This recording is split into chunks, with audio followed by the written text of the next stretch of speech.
Დამშოვანი პროცესები მიდის კავკასიაში, საერთოდ რეგიონში ჩვენ გარშემო საქართველოს ეპიცენტრივითა გარკვეულწილად, თუმცა არ აქტიურობს არაფერში, მაგრამ უკრაინა, შავი ზღვა, რუსეთი, აზერბაიჯანი, ირანის საკითხები, სომხეთი, სირიაში დგას მიმდინარე პროცესები, ყველაფერი ჩვენ გარშემო მოტრიალებს და უშუალოდ არ უკავშირდება, მაგრამ რაღაც გარკვეული, ქვია, турბულენტობას ნაწილი ვართ. ამ ფონზე ბუნებრივად ხდება ჩვენ სამეზობლოში მნიშვნელოვანია. უნდა ითქვას, რომ არც სომხეთი და არც აზერბაიჯანის აქტიურობა არ არის ანტირუსული, ანუ რუსეთის წინააღმდეგ კი არ მოქმედებენ. ვინაიდან რუსეთმა ვერ შეასრულა მათი მოლოდინები, ვერ გაუმართლა 30 წელზე მეტი ხორციელდებოდა, გრძელდებოდა ყარაბაღის კონფლიქტი, არა? ამიტომ მათ სხვა პარტნიორები იპოვეს. ის იმდენ ანტირუსული არა, რამდენადაც პროთურქულია, პროევროპულია. ანუ მათ მოახდინეს დისტანცირება რუსეთიდან, არა რუსეთის გამო, არამედ შედეგის არარსებობის გამო.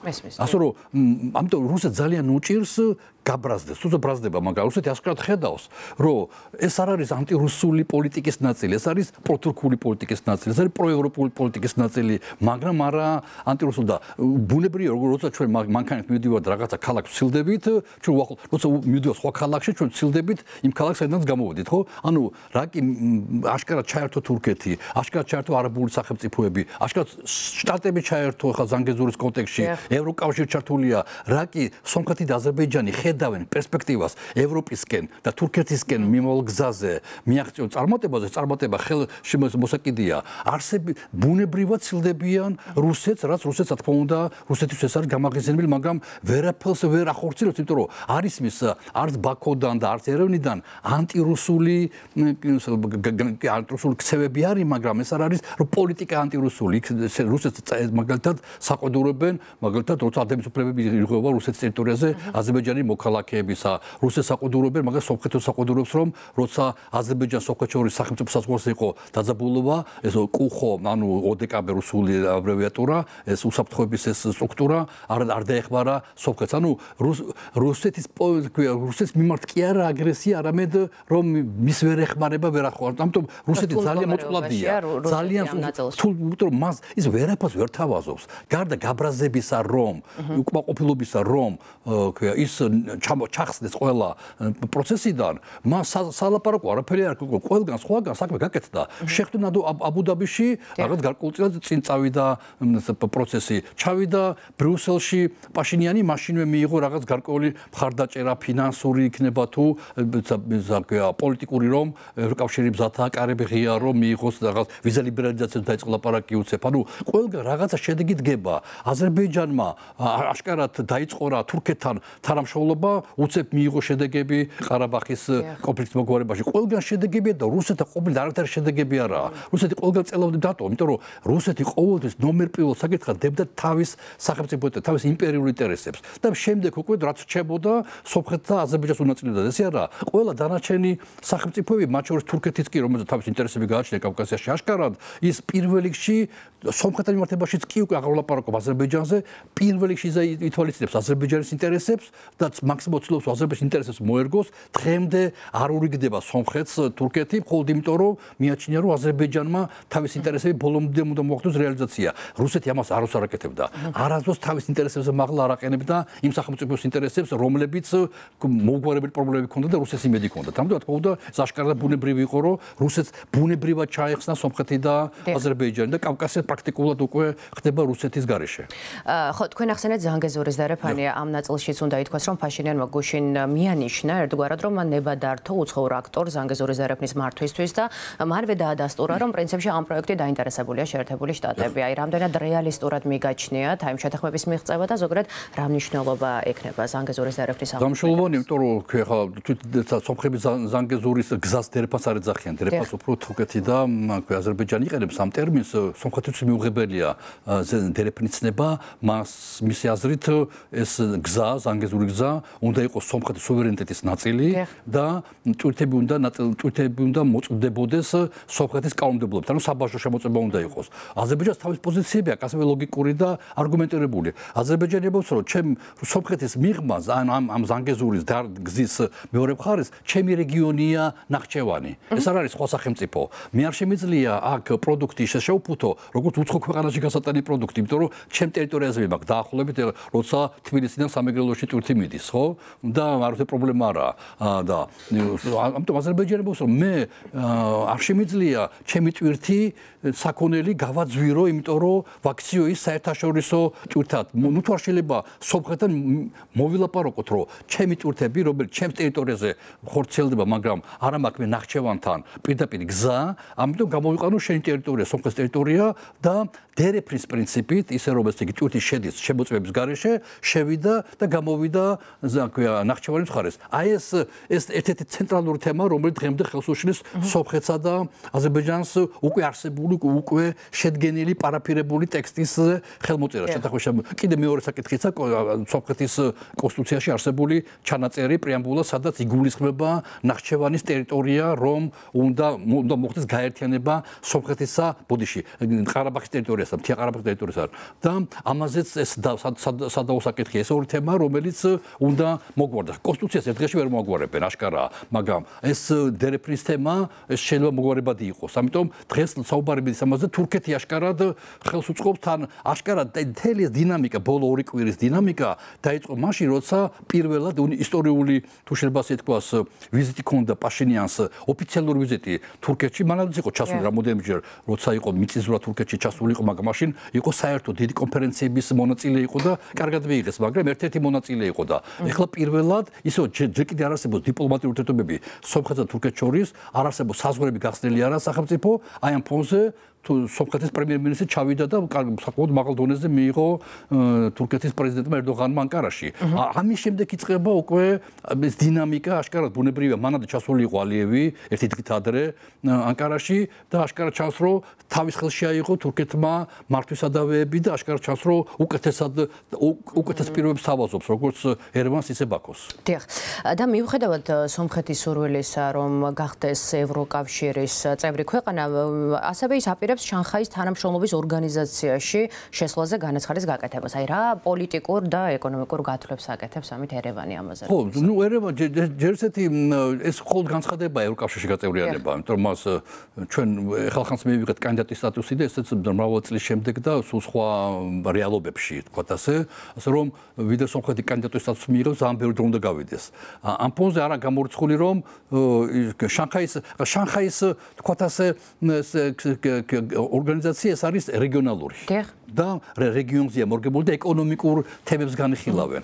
როგორც ჩანს, აქ უფრო მეტ იმას ხედავს შანსებს სომხეთი, რომ მოხდეს მისი გაწევრიანებით რაღაც გარკვეული პირობების შექმნა და დაბალანსება, რომ შანხაის ორგანიზაციაში წამყვანი ფიგურა მაინც ჩინეთია.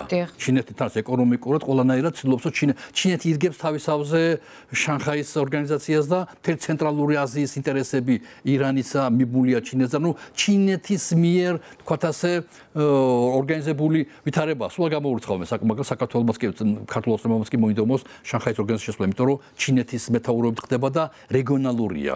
თავისთავად ეს შეიძლება თუმცა მე არ მიმაჩნია სწორი იყოს, მაგრამ ანუ თუ ფონზე როცა საქართველოს უახლოვდება ჩინეთს, არა გამორიცხული, რომ ჩინეთმა მოსთხოვოს კიდევაც რომ კარგი იქნება თუ შემოხვალ ამ შოსში და შესაბამისად უფრო მეტ უკვე სიკეთებს მიიღებ. მიმაჩნიეს არასწორი გეოპოლიტიკურად არასწორი ნაბიჯი იქნებოდა, მაგრამ ეს გამორიცხული არაა. ამ ფონზე მე მგონი რომ ჯერჯერობით ვინაიდან ევროკავშირს არ დაუყენებია პირობები თუ რა პირობებით მოხდება სომხეთის პირობებზე სალაპარაკი, რა პროცედურით მოხდება შანხაის ორგანიზაციაში გაწევრიანება, მანამდე სომხეთი თავისუფალია და შეუძლია მიიღოს რაღაც გადაწყვეტილებები. აი ეს ნაბიჯი, ეს პოზიცია მეტყველებს, რომ სომხეთმა იცის, რომ ძალიან დიდი გზა აქვს ევროკავშირამდე და ეს უფრო ლამაზი სიტყვებია და შანხაი კიდე დღესო დაწეროს განცხადება სიტყვა სომხეთმა ერთ წელიწადში მიიღებენ.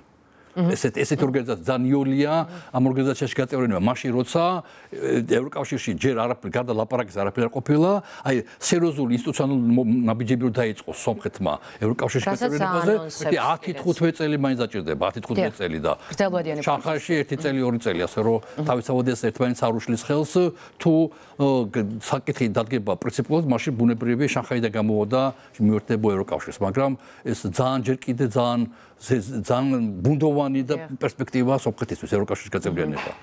ასევე მინდა კითხოთ რუსულ ჰიბრიდულ ომზე, მათ შორის პროპაგანდაზე, რომელსაც შეიძლება ითქვას, რომ საკმაოდ წარმატებულად უმკლავდება, ხო, სომხეთის ხელისუფლება. აი, როგორ შეძლო სომხეთის საზოგადოებამ ასეთი დიდი დამოკიდებულების შემცირება მოსკოვთან და რა შეიძლება ისწავლოს ამ კონტექსტში საქართველოს თავისივე მეზობლისგან?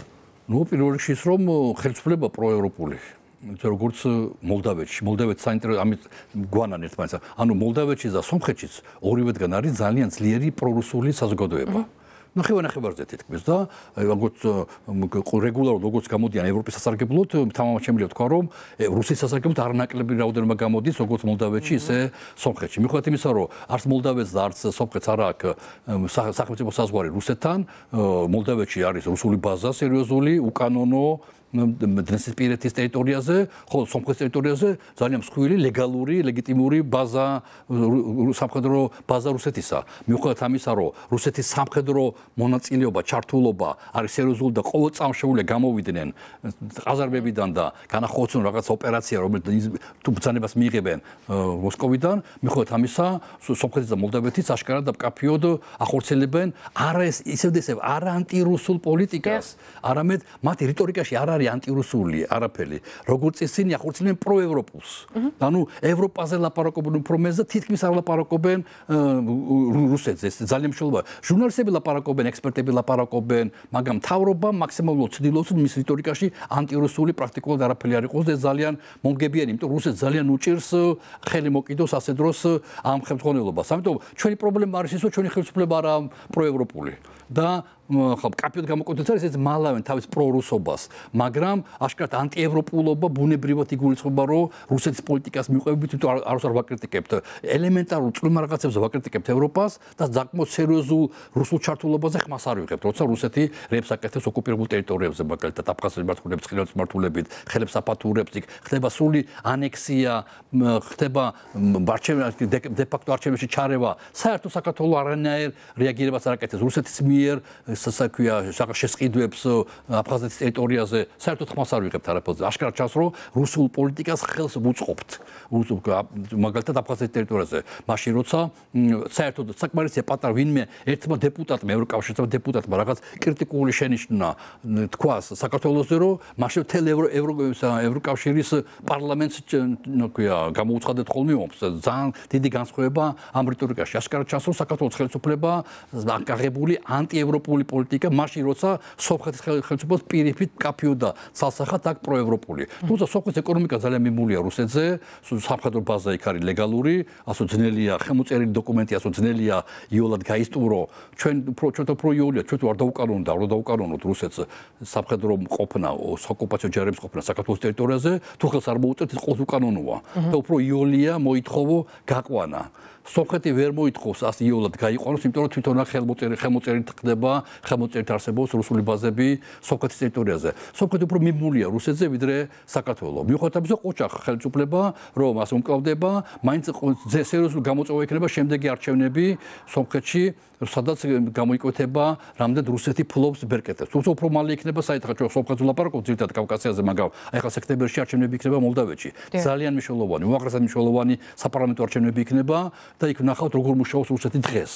როგორ აფათურებს ხელებს, თუ რუსეთს გამოუვიდა ის, რომ მოლდავეთის პარლამენტი დაიქვემდებარა და პრორუსები შევიდნენ ბევრი, მაშინ რა თქმა უნდა, სერიოზული გამოწვევა იქნება მთელი რეგიონისათვის, მათ შორის საქართველოსთვისაც, იმიტომ რომ ესე იგი მოლდავეთმა ვერ მოახერხა ამ ეტაპზე გაძრუმებს რაღაცნაირად გასყიდომოდა რუსეთს და სომხეთსაც ეკნება ორი წელიწადში ეკნება არჩევნები, სადაც ასევე ეკნება ეს გამოწვევა. ორივე ჭირდება, ორივე სახელმწიფო უნდა მოახერხოს და არჩევნებში მოახერხოს ის პროევროპული ძალების შეყვანა. ისინი როგორც ეს როცა კითხულობ სომხურ თუ მოლდავურ პრესას, ანტირუსული არ გესმის ხურში. როგორც ის პროევროპული გესმის, რა თქმა უნდა, ძალიან კარგი სტრატეგია აქვს არჩეული, რომ იმდენად რუსეთს არ შეუტიოთ, რამდენად სულ ევროპაზე ელაპარაკონ და ევროპული ღირებულებები შესთავაზონ, მაგალითად, თავის ამორჩეველს.